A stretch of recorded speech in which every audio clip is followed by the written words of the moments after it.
Brasília Capital Entrevista de hoje tem a honra de receber o ex-governador e atual secretário de Economia Verde do Ministério da Indústria, Rodrigo Hollenberg. Governador, obrigado mais uma vez pela oportunidade de nos receber.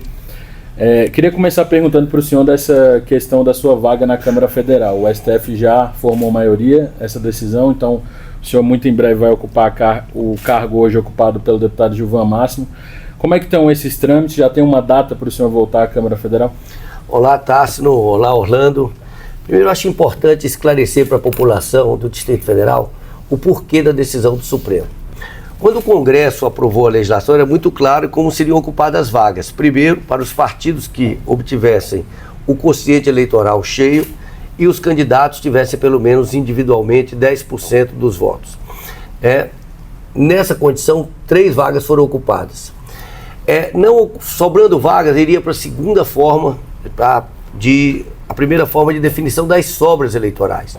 Ou seja, o partido teria que ter 80% do quociente eleitoral e o candidato pelo menos 20% dos votos do quociente. Nesse caso, só mais 3 deputados ocuparam as vagas. Pela lei, a terceira regra seria a maior média entre todos os partidos. Quando o Tribunal Superior Eleitoral foi fazer a resolução, ele extrapolou o que diz a lei, porque quando chegou na terceira fase, ou seja, a maior média entre todos os partidos, ele acrescentou vírgula, desde que os partidos obtenham mais de 80% dos votos. Isso não estava na lei. Nós questionamos o Supremo Tribunal Federal e por 8-3 nós vencemos. O Supremo entendeu que aquilo era inconstitucional. Ora, é claro que se a regra foi inconstitucional, foi a regra que valeu para a eleição daqueles deputados, foi inconstitucional, aquela eleição é nula. Mas o Supremo, por 6-5, entendeu que deveria ser aplicado só para 2024. Nós então recorremos, fizemos o embargo, porque para você modular, isso é muito claro na legislação, uma ação direta de inconstitucionalidade, você precisa ter 8 votos, ou seja, 2/3 da corte. E eles só tiveram 6 votos. E aí, por 6-5, nós ganhamos definitivamente. Então, são 7 deputados federais que mudam no Brasil, não muda nenhum deputado estadual. O Supremo Tribunal Federal já publicou a ata do julgamento, e nós estamos hoje peticionando ao Tribunal Superior Eleitoral para que comunique aos tribunais regionais eleitorais para que possam fazer a totalização dos votos de acordo com a lei, agora sim, de acordo com a lei aprovada pela Câmara, e com isso, com o diploma na mão, nós poderemos tomar posse na Câmara dos Deputados. Não, mas não há um perigo de protelação disso por recursos, que é o que mais ou menos vem dizendo os deputados que hoje estão ocupando essas vagas? A decisão foi transitada em julgado, então não há mais recurso, É a decisão última do Supremo Tribunal Federal. Vejam que nós temos maioria, no Supremo Tribunal, já temos maioria desde junho do ano passado e o julgamento só foi concluído agora no dia 13 de março, portanto, 9 meses depois de que o Supremo já tinha definido maioria. Ou seja, qualquer protelamento, qualquer protelação neste momento significa desrespeito a uma decisão judicial da Corte Maior, que é o Supremo Tribunal Federal. É claro que tem um procedimento agora, que é o da diplomação, os tribunais regionais eleitorais vão fazer a retotalização dos votos. A gente espera que isso aconteça ao longo dessa semana, nós possamos ser diplomados e a partir disso, com o diploma, possamos tomar posse como deputado federal.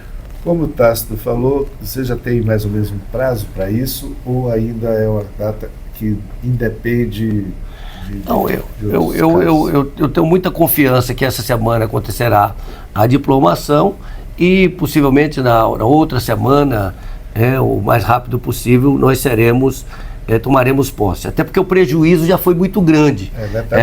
Nós temos mais da metade do mandato já foi.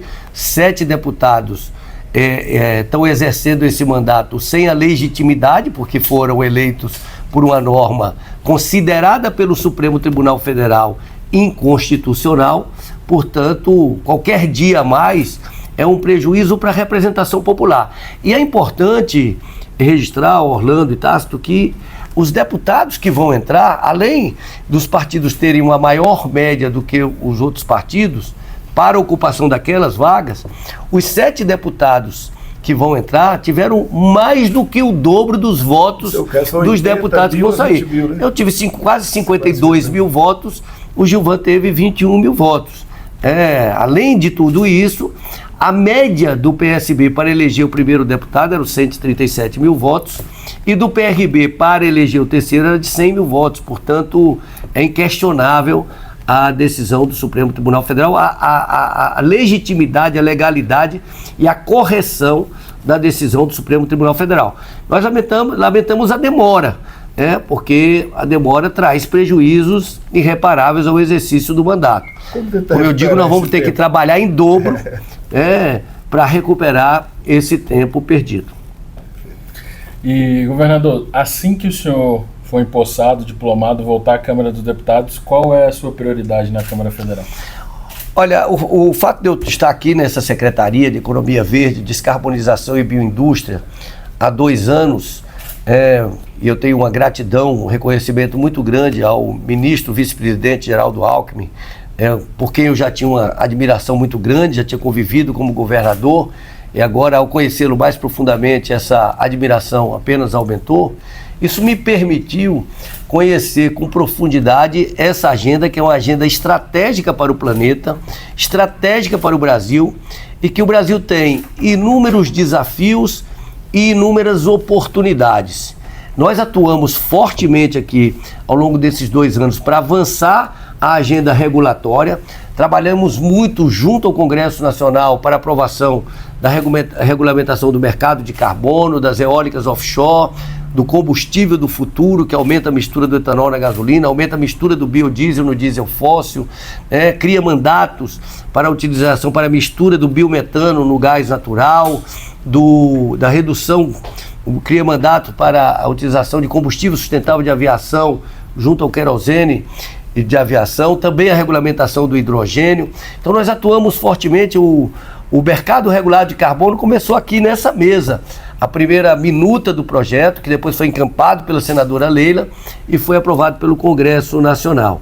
Então, isso me deu uma experiência muito grande e a gente pretende avançar com essa agenda no Congresso Nacional. É claro que nós temos também o foco no Distrito Federal, uma preocupação enorme com a saúde pública que é escandalosamente caótica o que está acontecendo na saúde pública do Distrito Federal, fruto em grande parte da corrupção, que nós tivemos secretário de saúde preso em plena pandemia, secretário de saúde investigado, nós temos proporcionalmente o maior orçamento de saúde pública do Brasil e hoje o maior tempo de espera em todas as unidades da federação para ser atendido pelo SUS, pelo Sistema Único de Saúde, está no Distrito Federal.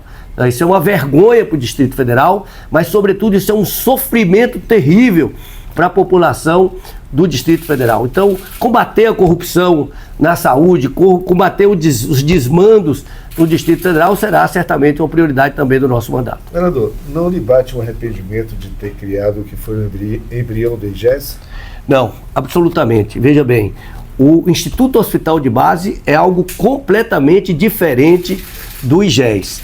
E vocês vejam a desonestidade do governador Ibanez. O governador Ibanez, para agradar os sindicalistas, disse que ia acabar com o Instituto Hospital de Base e no primeiro mês do seu governo convocou extraordinariamente a Câmara Legislativa para criar o IGES, ou seja, colocando o Hospital de Base, o Hospital de Santa Maria, as UPAs, transformou aquilo num cabidão de emprego, onde deputados distritais indicavam pessoas sem a menor qualificação para estar trabalhando ali, e transformou aquilo num antro de corrupção. É importante registrar que ao longo de 1 ano do Instituto Hospital de Base, e vocês podem conferir as matérias do final do meu último ano de governo, nós tínhamos uma redução de até 10% no preço dos medicamentos, uma redução no preço de compras, uma redução no preço, no tempo de contratações e um aumento extraordinário nos procedimentos feitos pelo Instituto Hospital de Base, sejam consultas, sejam cirurgias, ou seja, melhorando o atendimento para a população. O modelo é um serviço social autônomo que é o mesmo serviço, o mesmo modelo do Sara Kubitschek, que é um hospital de referência no Brasil. Acontece que é o seguinte, há uma diferença muito grande de você ter um modelo desse administrado de forma profissional e honesta, porque todos os gestores ali eram profissionais que conscienciam a área de saúde e nós não tivemos nenhuma denúncia de corrupção no nosso governo, e você ter uma gestão totalmente politizada que transformou aquilo num cabide de emprego e num antro de corrupção que teve, inclusive, o seu presidente preso durante a pandemia. Ou seja, isso é inadmissível. É muito triste, porque é algo absolutamente indispensável para a população, que é o cuidado com a saúde, e o governo tratar desta forma irresponsável como vem tratando. Mas se o senhor tivesse sido reeleito, teria levado o modelo Instituto Hospital de Base para outras unidades da rede pública de saúde, ou teria ficado restrito ao Hospital de Base? No primeiro momento, a nossa perspectiva era consolidar no Instituto Hospital de Base, aperfeiçoar, porque o Hospital de Base ele cumpre um papel fundamental na rede pública de saúde como todo no Distrito Federal.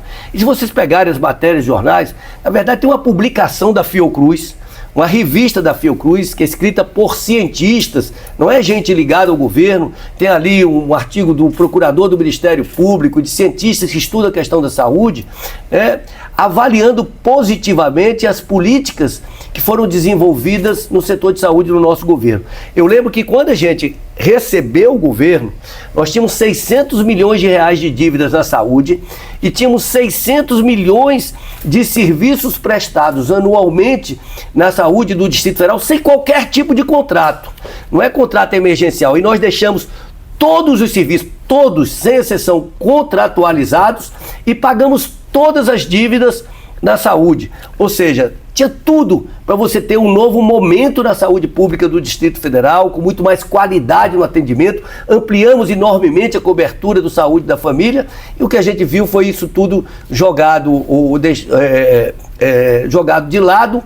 Por quê? Por interesses de corrupção. Eu falo com toda a segurança, porque nós tivemos ações da justiça que levaram à prisão do secretário, ou seja, o governo ibanês desmontou completamente o sistema de saúde pública no Distrito Federal e o transformou, infelizmente, num antro de corrupção e de descaso com a população. Governador, recentemente, agora nesse mês de março, o senhor já anunciou que o PSB vai lançar o Ricardo Capelli, presidente da BDI, como candidato ao GDF, nos termos atuais, pré-candidato, porque a eleição ainda não permite chamar de candidato. O senhor acha, de alguma forma, também que pode haver uma mudança no discurso para tirar um pouco a impressão do eleitor de que a esquerda promete uma coisa e faz outra depois quando chega ao mandato? Olha, eu tenho convicção que o Ricardo Capelli, ele demonstrou muita seriedade e muita competência ao ser o interventor da segurança em Brasília, quando, por omissão do governador do Distrito Federal, nós tivemos a invasão dos 3 poderes, algo inédito na história da República. E é importante salientar isso. Onde estava o governador ibanês no dia 8 de janeiro? O que fazia o governador ibanês no dia 8 de janeiro, que só foi aparecer durante a noite daquele dia? Será que ele não tinha nenhum ajudante de ordens para lhe avisar o que estava acontecendo, para que ele tomasse alguma providência naquele momento, com seu secretário de segurança em Miami? Enfim, é importante registrar a omissão do governador ibanês no dia 8 de janeiro. E nós tivemos a ascensão do Ricardo Capelli, naquele momento, que assumiu com muita serenidade, mas com muita seriedade, com muita firmeza, e colocou ordem na casa. E fez respeitando as forças de segurança do Distrito Federal, respeitando as instituições, mas sempre com muita firmeza. Eu digo o que eu entendo. Eu sou muito claro, nosso grande objetivo é construir uma grande aliança dos setores progressistas no Distrito Federal para apresentar uma proposta, um plano para o Distrito Federal, que o Distrito Federal possa reduzir as suas desigualdades sociais, possa voltar a gerar empregos qualificados, possa ter serviços de qualidade, especialmente na área de saúde, na área de educação e na área de segurança pública. E eu entendo que o Capelli mostrou muita firmeza, muita competência na intervenção como interventor da segurança pública, tem experiência já no governo do Maranhão, assessorando como secretário do atual ministro, ex-governador Flávio Dino, já esteve no Ministério dos Esportes, é uma pessoa que tem tradição política, tem estofo político e tem demonstrado uma vontade muito grande de servir ao Distrito Federal, com essa sua decisão de morar nas cidades. Já passou 10 dias no Sol Nascente, passou uma semana em Santa Maria, passou agora uma semana na Estrutural em Santa Luzia, compartilhando as dificuldades da população no setor de saúde, no setor de transportes, no setor de moradia. Portanto, eu entendo que ele, e tenho muita convicção que ele é o nome da preferência do presidente Lula para ser o candidato do campo progressista em Brasília. Nós temos outros excelentes nomes, nós temos o nome do Leandro Graz, que é um excelente nome, que, no meu entendimento, deveria ser deputado federal. Brasília precisa ampliar sua representação parlamentar. Nós temos o nome do Reginaldo Vera, nós temos excelentes nomes no Distrito Federal, mas eu entendo que nesse momento o nome com maior capacidade para unir o nosso campo democrático, progressista, é o Ricardo Capelli. Governador, o senhor faz críticas contundentes à atual gestão, mas o senhor não, o seu governo, no final, não estava tão bem avaliado a ponto de sequer ter segundo turno. Não, teve segundo turno. Assim, pedir para o segundo turno com dificuldade, né? Com uma eleição complicada. Como que gerir uma cidade, perder uma reeleição, que normalmente você tem a máquina na mão, e depois virar uma oposição tão radical? Não, eu não sou. Eu primeiro não sou uma oposição tão radical. Eu sou uma oposição indignada com o que está acontecendo na saúde pública do Distrito Federal. Eu sempre tive um perfil muito colaborativo com a cidade, então assim, eu digo com muita tranquilidade que qualquer posição que eu esteja acompanhando, tudo aquilo que for bom para a cidade terá o meu apoio. Agora, é muito importante na política você entender a conjuntura em que eu assumi o governo, com um governo completamente endividado, num momento de desaceleração econômica, não, de recessão econômica, que nós tivemos 2 anos de recessão econômica no Brasil, e que tive que colocar a casa em ordem. Eu tenho muita convicção que eu fiz um benefício enorme para a população do Distrito Federal e até para o governador, para o governo ibanês, porque ele pegou o Distrito Federal numa situação completamente diferente da que eu peguei. Por isso lhe permitiu ter caixa, por exemplo, para fazer obras importantes para a população do Distrito Federal. Mas olha, eu me orgulho muito de ter sido o governador que teve a coragem de abrir a Orla do Lago para todos poderem desfrutar, todos os brasileiros, todos os brasileiros, turistas que visitam a nossa cidade, isso é um salto civilizatório.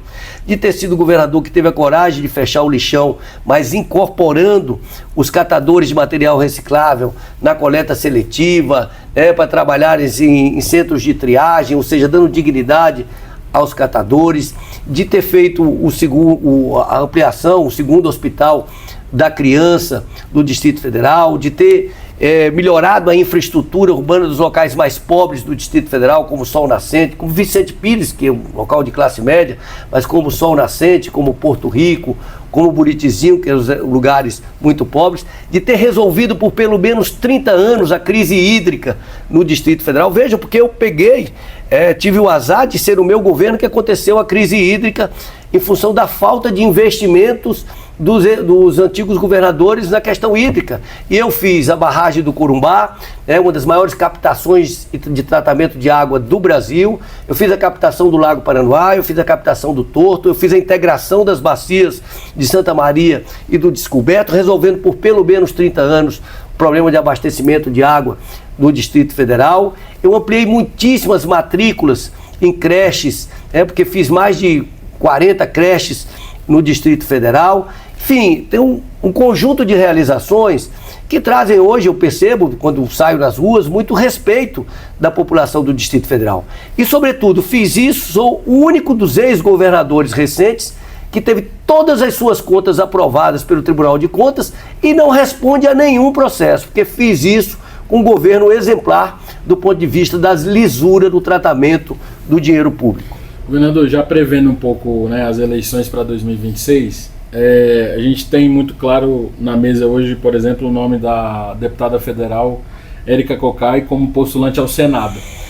PSB, o senhor entende que é o melhor nome, por exemplo, para compor uma chapa com o Capelli de cabeça de chapa e ela compondo ao Senado? A deputada federal Érica Cocai, ela tem uma trajetória política que lhe permite almejar qualquer cargo, lhe dá legitimidade para almejar qualquer cargo político hoje no Distrito Federal. É uma longa trajetória, várias vezes reeleita, uma pessoa de muita seriedade, com muita inserção popular. Então, se o desejo dela e do PT é dela ser candidata ao Senado, ela tem toda a legitimidade para isso e certamente uma candidata competitiva. Também considero a senadora Leila um excelente candidato. A senadora Leila exerceu um bom mandato no Senado Federal, nos ajudou muito na aprovação do mercado regulado de carbono, foi relatora no Senado, também uma forte candidata.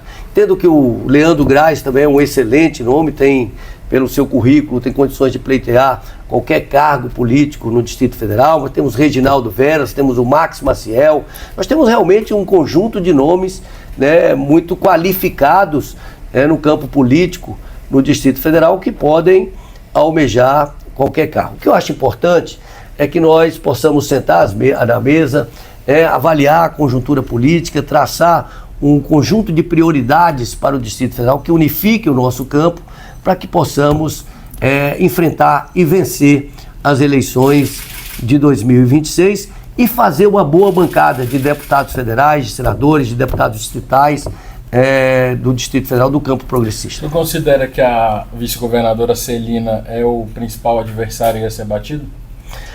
Certamente, provavelmente, a vice-governadora Celina Leão deve ser a candidata do atual governo, pelo menos é isso que se diz, embora às vezes a gente ouça, né, de que tem divergências ali internas, mas ao que tudo indica, ela será candidata ao governo, ela deverá ser enfrentada e eu acho que nós temos condições de oferecer uma alternativa melhor para a população do Distrito Federal.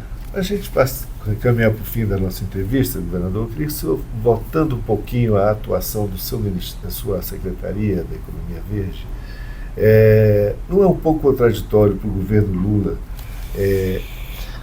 explorar petróleo em Roraima, na bacia, no desembocamento da bacia do Amazonas? Olha, é importante, Orlando, lembrar que o Brasil já é líder mundial numa economia verde. Nós temos em torno de 50% da nossa matriz energética limpa, enquanto a média mundial isso está em torno de 15%. Nós temos uma matriz elétrica limpíssima, nós temos 90% da nossa matriz elétrica de origem renovável. Nós temos um potencial de expansão muito grande no biometano, no hidrogênio, no combustível sustentável de aviação, mas ao mesmo tempo o Brasil é um país pobre que não pode abrir mão das suas riquezas. É claro que é muito importante assim, que o mundo, e nós temos a COP30 que vai ser um momento importante, o mundo precisa construir um pacto em que todos os países parem de utilizar, ainda que gradativamente, o uso do petróleo. Agora, não tem sentido se um país pobre como o nosso deixar de usar uma riqueza e outros países vão usar, ocupando aquele mercado que seria um mercado do produto brasileiro. Então, essa questão tem que ser feita. Agora, é muito importante que qualquer que seja a decisão em relação à margem da equatorial, ela seja feita da forma mais técnica possível, com todos os cuidados possíveis para que não haja qualquer tipo de problema. E se efetivamente ela acontecer, no meu entendimento é muito importante que parte substancial dos recursos auferidos com essa exploração possam ser utilizados para financiar uma economia verde, uma economia cada vez mais verde. Porque a gente sabe que a utilização do hidrogênio, a utilização do combustível sustentável de aviação, hoje eles são mais caros do que o combustível fóssil. Para que eles possam se tornar mais baratos, é preciso muito investimento em pesquisa, desenvolvimento, em escalar essa produção para que eles sejam competitivos em relação ao combustível fóssil. Governador, fazer uma última pergunta aqui antes da gente encerrar e abrir para o senhor as considerações finais. Falando um pouquinho ainda do tabuleiro político ano que vem, 2026 o presidente Lula tem um grande desafio, né, na própria reeleição, e como o senhor falou no início da entrevista, o senhor teceu elogios ao vice-presidente Geraldo Alckmin, mas existe um nome também muito forte que se diz que é o do prefeito João Campos, do Recife. O senhor acredita que nesse primeiro momento seria mais interessante ele realmente, como se tem dito, sair para governo de Pernambuco, ou ele poderia ser um nome mais jovem para compor a chapa do presidente, talvez até ajudar nessa questão da impopularidade que o presidente vem enfrentando e também de enfrentar o ambiente digital no qual ele é uma referência? O João Campos é um excelente nome. Eu diria que hoje é o prefeito de maior sucesso no Brasil. Não apenas pela forma de se comunicar, mas sobretudo pela sua empatia com a população, pela qualidade do seu governo. Mas eu tenho muita convicção que não tem nenhum nome no Brasil hoje melhor para ser o vice-presidente e que traz mais conforto para qualquer candidato a presidente ter um vice-presidente como o Geraldo Alckmin. Pela sua experiência, foi governador de São Paulo 4 vezes e agora ministro, com um excelente trabalho no MDIC, reconhecido inclusive por todo o setor industrial. O Brasil voltou a ter um crescimento industrial, coisa que não via há muitos anos, sob liderança do vice-presidente ministro Geraldo Alckmin. Ele é uma pessoa extremamente leal, já demonstrou ao longo de toda a sua vida a sua lealdade. O seu espírito público, é uma pessoa de uma trajetória política irretocável do ponto de vista ético, extremamente competente e trabalhador. Portanto, quem não quer um vice-presidente como o Geraldo Alckmin? E ainda em relação ao João Campos, embora tenha todas as qualidades, ele não tem idade que lhe permita ser candidato a vice-presidente da República neste momento. Mas tenho certeza que é uma pessoa de um futuro brilhante e eu quero estar vivo ainda para votar no João Campos para presidente da República. Leandro, para a gente encerrar, o senhor tem a oportunidade de fazer suas considerações finais sobre toda essa nossa conversa. Bom, eu agradeço a oportunidade.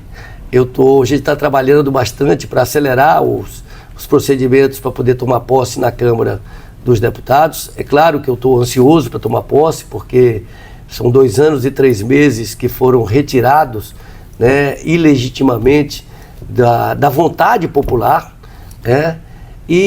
mas vamos trabalhar dobrados. Eu sempre gostei de trabalhar, vamos trabalhar dobrados no sentido de poder compensar esse tempo que a gente ficou fora da Câmara, aproveitando a experiência que esse tempo que eu estive aqui na Secretaria de Economia Verde me proporcionou para fazer o melhor para a população do Distrito Federal. Deixando claro, tudo aquilo, absolutamente tudo aquilo que for de interesse da população do Distrito Federal terá de nossa parte todo o apoio.